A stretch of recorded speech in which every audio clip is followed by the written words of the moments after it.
Welcome to highlights from the Barclays Women's Super League. Chelsea have enjoyed a flawless start to the season, but could they finish the year off in style? Meanwhile, Manchester City, Arsenal and Manchester United all hope to keep up the pressure on a huge weekend in the WSL.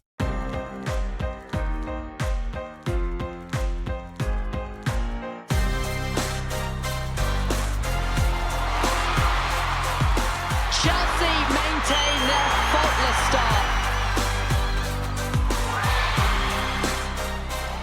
For Gareth Taylor, his team have done their job very well. Arsenal are on the up under Marisa Olislagers. United are yet to lose here at Leeds Sports Village.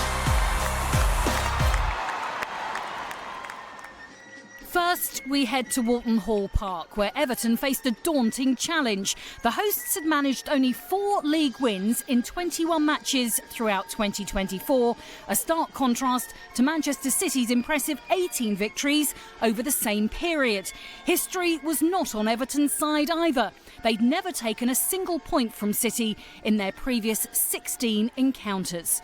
Could this be the day the hosts defied the odds? Lindsay Johnson joined Flo Pollock to find out. Sorensen reverts to his senior players after fielding 5 academy graduates midweek in the League Cup. One change from the WSL defeat to Spurs. Caroline Ollison drops to the bench and in comes summer signing Tony Payne. And it's a 50th WSL appearance for Katja Snoys up top today. Gareth Taylor makes 2 changes from their last WSL outing. Both Bunny Shaw and Alex Greenwood are injured. They're replaced by Alana Kennedy and Laura Blinkiller-Brown. Just a second start for Blinkiller-Brown, who recently made her England debut. In the absence of Bunny Shaw, Taylor has played Mary Fowler as the central striker, but we suspect a fluid lineup, and Kiara Keating gets the nod in goal. Gareth Taylor up in the gantry, trying to find a good vantage point to see the tactical layout of his side, perhaps. Holmgaard dinks it back in. Hope is there, gets the header, and it's past Kiara Keating, and Everton have taken the lead. Lucy Hope with the header. Fantastic goal by Lucy Hope there. Deft header just into the bottom corner.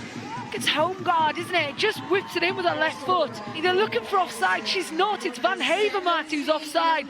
Lucy Hope just pulls on the back shoulder of Kennedy. Not good enough from Kennedy, in my opinion. But what a header. Really good finish by Everton.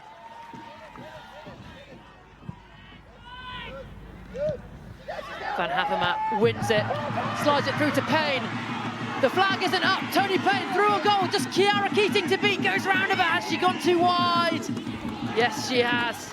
And Keating can make the block. Everton could have and perhaps should have made it 2 there. Disappointing end product by Tony Payne, unfortunately. Really good play. Delays a decision. Should have took the shot on earlier. Decides to go around Keating. Credit to Keating. Makes herself big. Makes it difficult for Tony Payne, but has to take that shot on earlier. Everton coming forward now. Hayashi in the box, shoots, takes the deflection, and Everton have a second. Honoka Hayashi with the goal for the Toffees. Remarkably, Everton lead Manchester City by 2-0. Lovely ball to the centre of the park. Hayashi picks it up. Deflected goal, but again, where's the defender? No one's tight on Hayashi, and just takes deflected into the bottom corner. I'm not sure Keating could have done anything about that.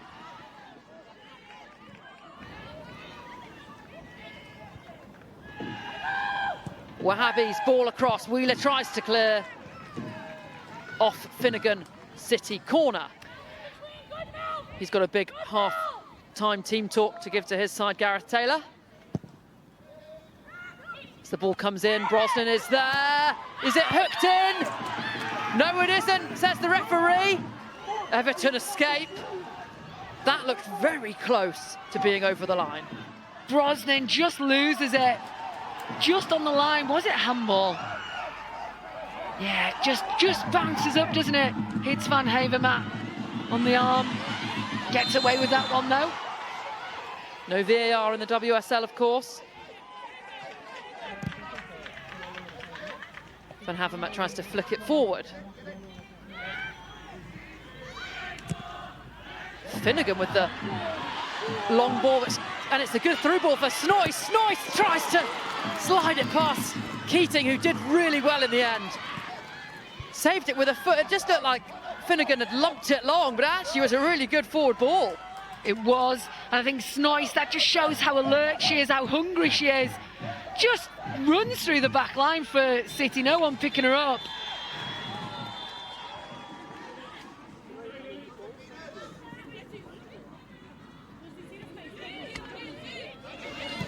Virginio into Hasegawa in the penalty area, pulled down, that's a penalty.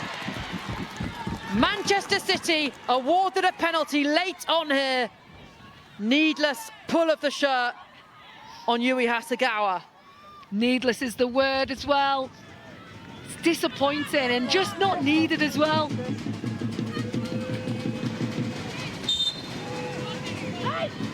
Up steps Mary Fowler, and she beats Courtney Brosnan. City half the deficit. A third league goal for Mary Fowler this season. Good driven penalty, straight down the middle. Brosnan does get a hand to it, but the power takes it in. They need to get it forward. They can't get it forward. And there is the full-time whistle. Everton beats Manchester City for the first time ever in the Women's Super League. An excellent performance from Brian Sorensen's team. Full-time, Everton 2, Manchester City 1. We're a bit flat today. You know, we look like a team that have played quite a few games recently. And yeah, we just didn't really seem to have much energy in the team. And I thought we were controlling the game for large parts, but first half especially, we were giving away too many counter-attacks. Credit to the girls. They stuck to the plan that we set out, and yeah, delivered it perfectly. Actually, missing maybe a bit more goals to our side, because I think we created some really big chances throughout the game. Of course, we know we're going into the last 20-30 minutes here. Like, they'll throw everything, and it's going to be hard. But yeah, we saw it all the way to the end.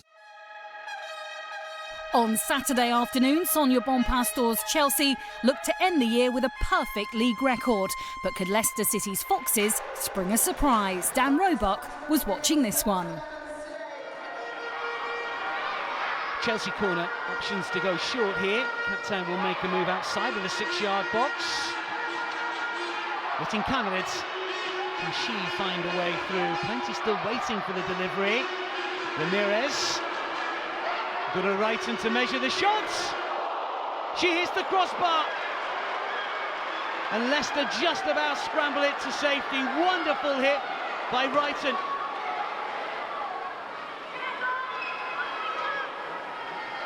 Nuskin, the ball just come across her.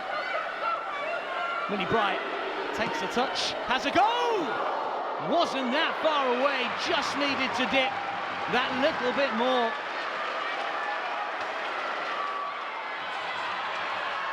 Kane. As the Chelsea defence backpedaling for the first time. Ale. It's Mita Ale inside the penalty area. It's Missy Goodwin to take a touch and fire home! 20 minutes in. Leicester shock the champions and take the lead. Brilliant work from Ale, and the finish definitive.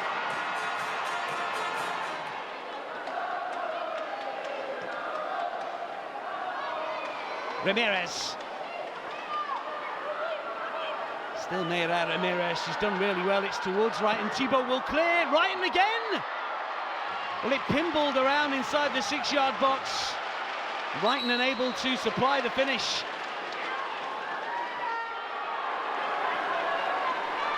Howard. Got back towards Ramirez, who's onside. Still Mayra Ramirez. This is Beaver-Jones. Dug out for Macario. Leipzig with a comfortable save. Difficult to get power on the header coming away from goal. Well worked initially. Leipzig with a comfortable stop. Bronze. Time beginning to tick away for Chelsea. Vika Kaptein does well to bring it down, shrugs off the challenge. Kaptein! Wonderful hit! Terrific goal! And Chelsea are level. Oh, she does brilliantly here, Vika Kaptein.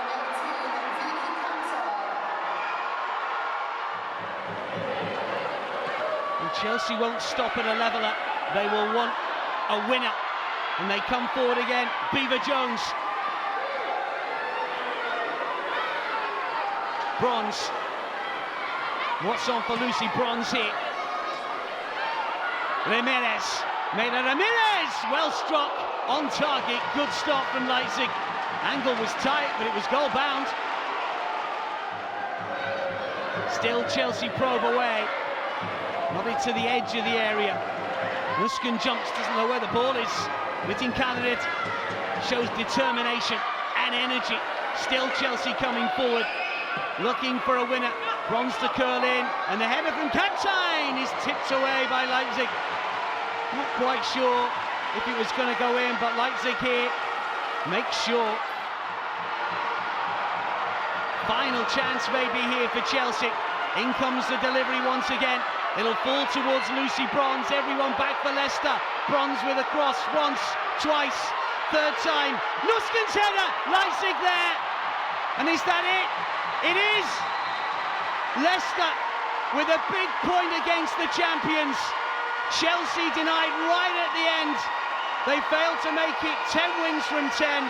They dropped points for the first time at the King Power of all places. Yes, we're really proud. I mean, it was all about the mentality, about the fighting.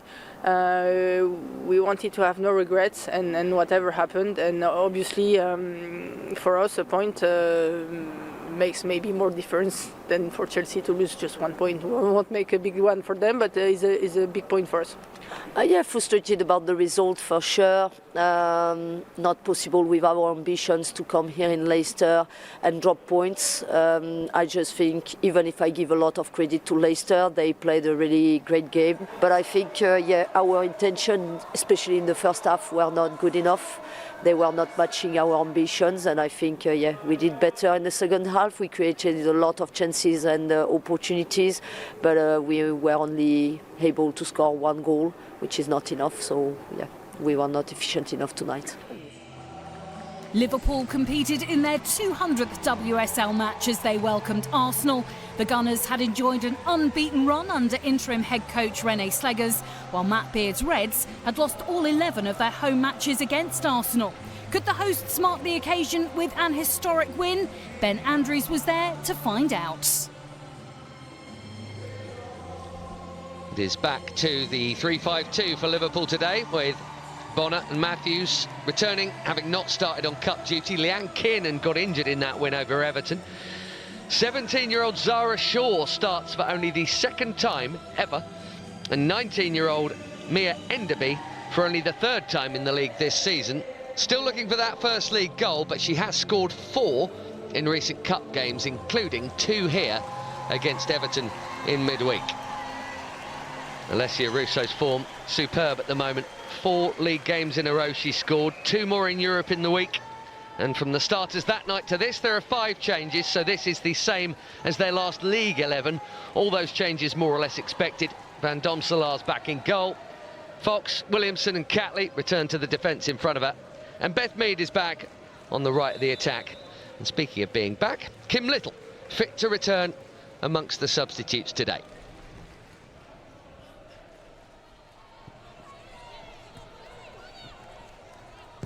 Ford again, Fisk again. Here's McCabe. And safety first, Taylor Hines. Can't be gambling there, unless you get a very sharp call.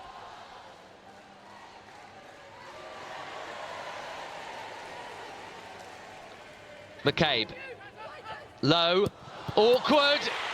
Not dealt with, and look who's there to put it in. Can't stop scoring at the moment. 5 WSL games in a row with a goal for Alessia Russo. I can't believe Katie McCabe was trying to take the corner like that. It's worked out perfectly though. 10 goals this season in all competitions.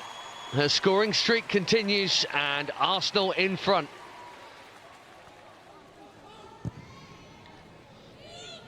Micah more up than out, forward, straight back into Marnham. Arsenal starting to purr a bit here. Oh, there's a dodgy one there, yeah, I think it had to be. Gemma Bonner has caught Russo. Certainly made the most of it. There's the touch, there's the contact. Russo just too sharp at the moment. I think in 2024, that is a penalty. And Mariona Caldente to give Arsenal a big cushion here. Big moment in this contest, you feel.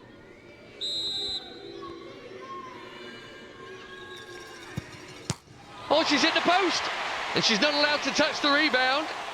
Lifeline for Liverpool. Now they're going to need to switch back on again. Micah coming racing out. Well, Gemma Bonner's relieved. And Mariona Caldente a little embarrassed. Certainly sent Micah the wrong way. Always such fine margins with penalties, because that's 2 inches from being the perfect penalty.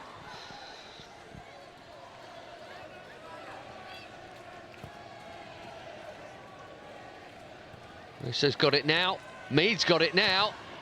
Deflection. And Russo, follow up, really tight, should be 2, Marnham skied it.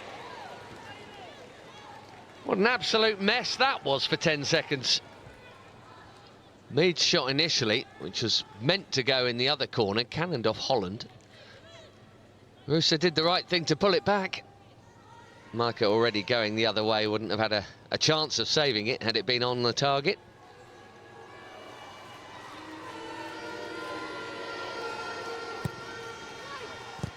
Another low one, a bit like the one that the goal came from.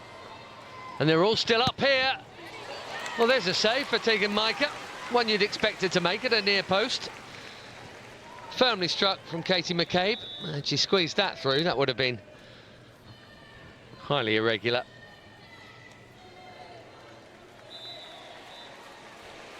And there are the points.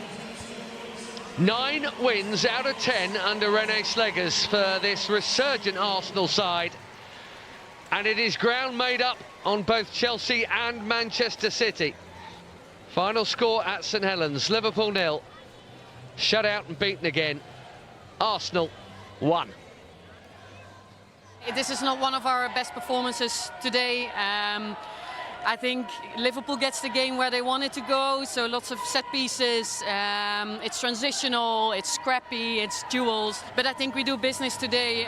We keep a clean sheet, we win with 1 goal and we get the 3 points. That was most important today. And I think if you look at the goal that we've lost the game on, from our end, our standards in both boxes, generally set plays are really good. So to lose it on that is frustrating. But I've just said to them, look, we've had a lot thrown at us this first half of the season with obviously the injury situation that we've had and decisions go against us.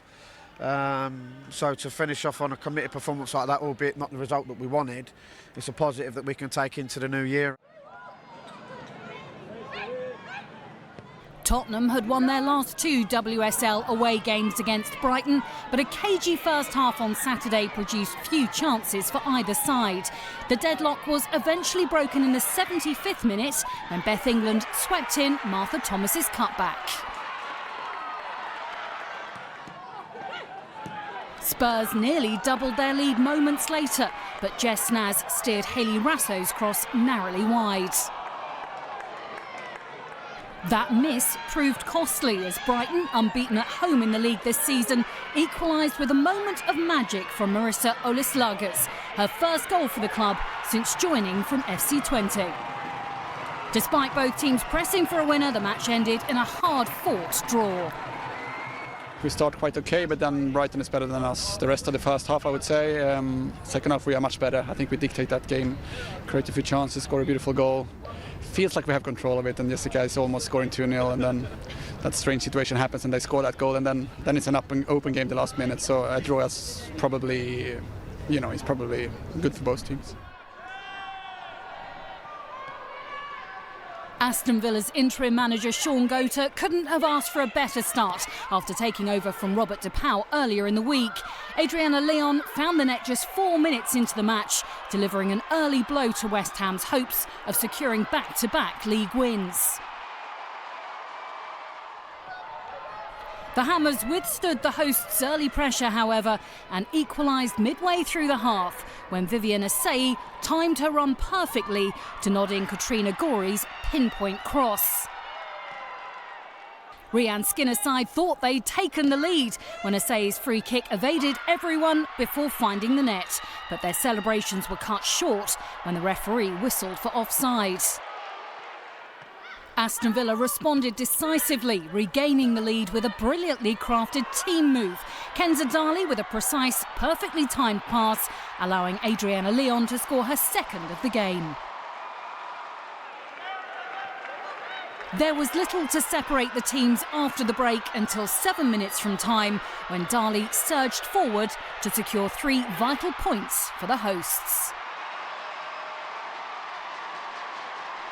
Today, I thought we had a lot more control. There were parts where we had good patience about us. We was been in duels. It was plainly Villa way, and this is what we was asking of the girls, you know, to make sure that we go there and be on the front foot. So I was really pleased with that. In the first league encounter between Crystal Palace and Manchester United since the 2018-19 Championship season, the visitors took control from the outset, with Leah Galton coming close to an early breakthrough, only to be denied by the post. United's pressure was relentless, but they were made to wait until first half stoppage time to make the breakthrough. An early Christmas present for Grace Clinton after an horrendous mix-up at the back for Palace. The visitors maintained their dominance after the break and came close to extending their lead, but Shea Yanez produced a brilliant save to deny Jaycee. A single goal enough, however, on a dominant afternoon for Mark Skinner's side. For us, it was a difficult game. Palace made it difficult, but it was important to get three points, and I say it's 3 wins in this week, so really good, positive going into Christmas. So, confirmation of the weekend's results from the Barclays Women's Super League. Chelsea scored late to secure a point against Leicester. There was nothing to separate Brighton and Tottenham. Everton shocked Manchester City. Villa were too strong for West Ham. Manchester United edged past Crystal Palace, and Arsenal beat Liverpool. Let's take a look at how the table stands. Chelsea end the year on top, 6 points ahead of Manchester City. Arsenal remain in third and Manchester United in fourth, but both have closed the gap on second place. Aston Villa and Everton both leapfrog West Ham, who dropped to 10th, while Crystal Palace remain rock bottom. Chelsea end the year top of the tree, but what could happen in 2025? Join us in the new year to find out. Goodbye for now. Hongard dinks it back in. Hope is there, gets the header, and Everton have taken the lead. It's Missy Goodwin to take a touch and fire home. Leicester shock the champions. Hayashi in the box, shoots. Everton beats Manchester City for the first time in the Women's Super League.